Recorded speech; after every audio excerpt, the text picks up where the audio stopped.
This is the NewsTube channel with the daily news broadcast report. Former President Donald Trump has once again ignited controversy with his pronouncements on the ongoing war in Ukraine. In recent statements, Trump asserted that Ukraine could have averted the conflict altogether had they simply struck a deal with Russia. He pointedly criticized Ukrainian President Volodymyr Zelensky, labeling him grossly incompetent and implying that his negotiating skills were lacking.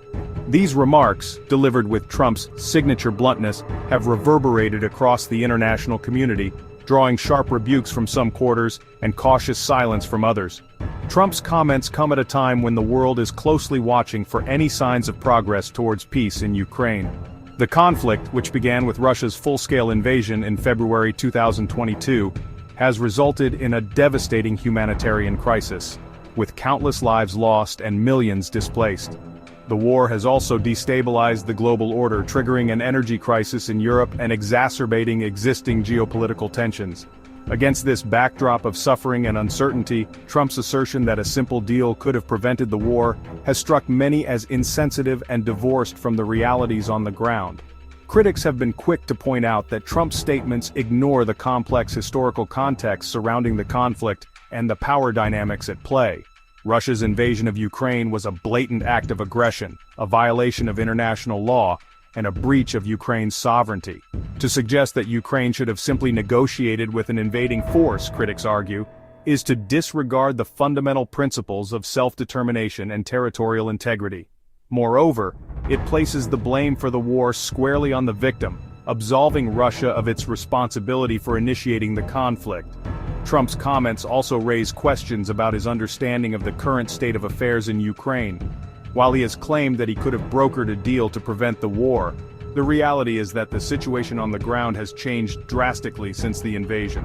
Russia now occupies a significant portion of Ukrainian territory, and any negotiated settlement would require significant concessions from either side. Given the high stakes involved and the deep mistrust between the parties, it is highly unlikely that a simple deal could be reached, let alone one that would satisfy all sides. Adding fuel to the fire of controversy are the recent U.S.-Russia talks in Riyadh, Saudi Arabia. U.S. Secretary of State Antony Blinken and Russian Foreign Minister Sergei Lavrov met in a high-stakes diplomatic encounter, aiming to find common ground on ending the war in Ukraine. However, the talks were overshadowed by the conspicuous absence of Ukrainian representatives, a decision that drew sharp criticism from Kyiv and raised eyebrows among Western allies. The exclusion of Ukraine from these crucial discussions has been interpreted by some as a sign that the United States and Russia are increasingly willing to sideline Ukraine in their pursuit of a negotiated settlement. This perception has been further reinforced by reports that the U.S. has proposed claiming half of Ukraine's rare earth mineral rights as part of a peace deal, a move that has been met with outrage in Kyiv. Critics argue that such a proposal would amount to rewarding Russian aggression and would set a dangerous precedent for future conflicts. The Riyadh talks underscore the delicate diplomatic balancing act facing the international community as it grapples with the ongoing war in Ukraine.